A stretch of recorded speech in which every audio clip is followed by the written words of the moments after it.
Hello Nintendo Wii here, welcome to Games I Got Recently, episode 13. Okay, let's get started with two SNES games I picked up in Newtown a few weeks ago. They are Super R-Type and Cybernator. Two games I've been after for quite a while. Having a look around his shop, found this box, had a look inside it. It had some really amazing SNES games. He has 4 copies of Terranigma in there.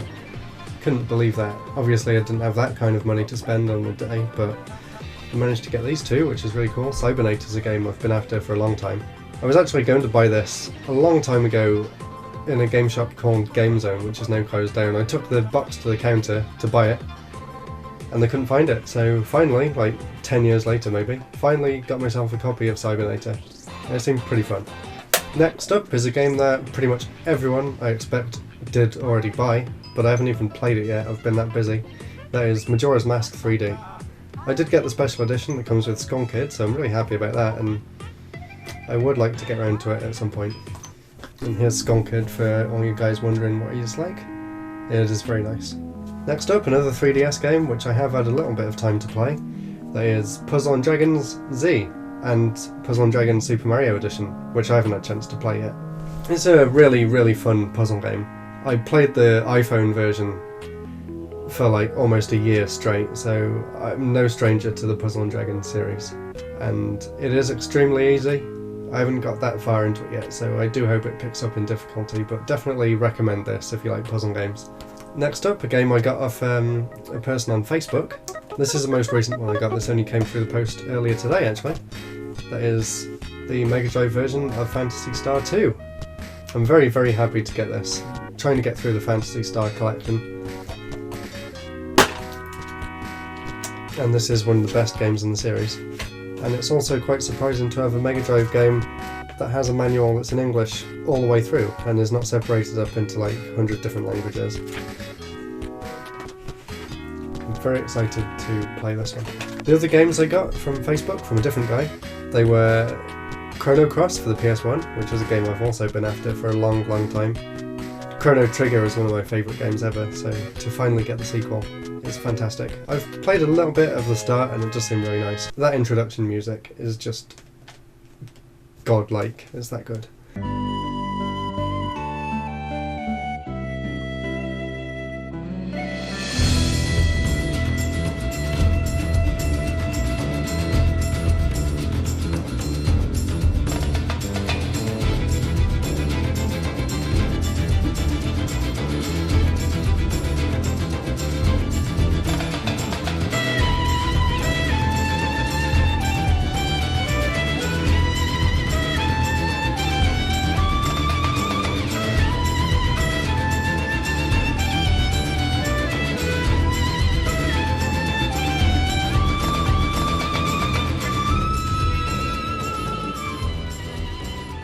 So hopefully I'll be able to get into this one day.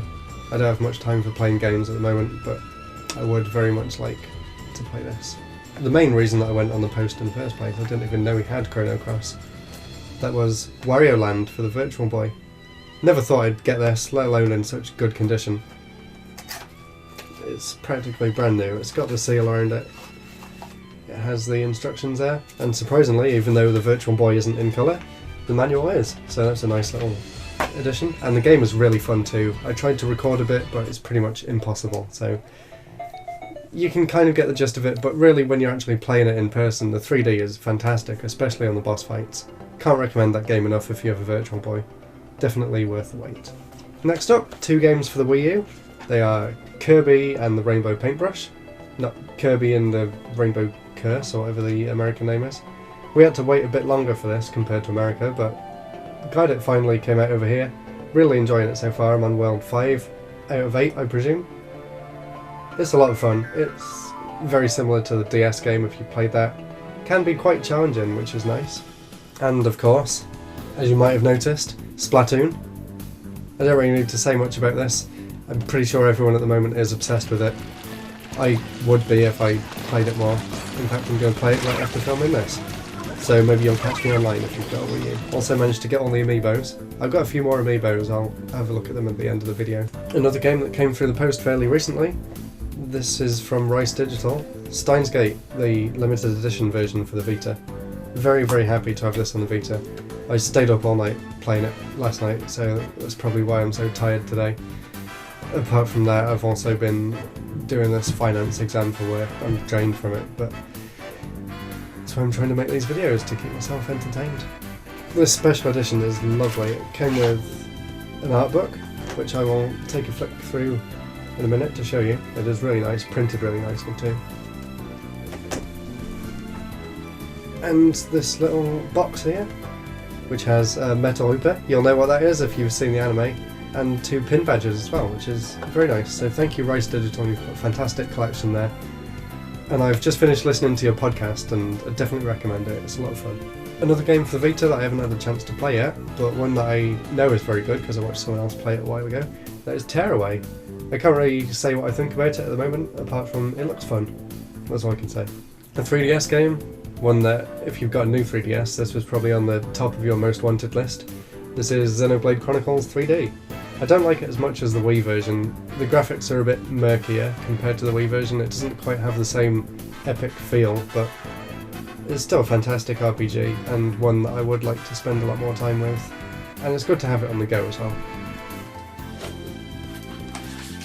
There was a few other games I forgot to mention. They are Final Fantasy Type 0 HD for the PS4, which, to be honest, I was really disappointed with. It pretty much still looks like a PSP game. The gameplay is very, very basic.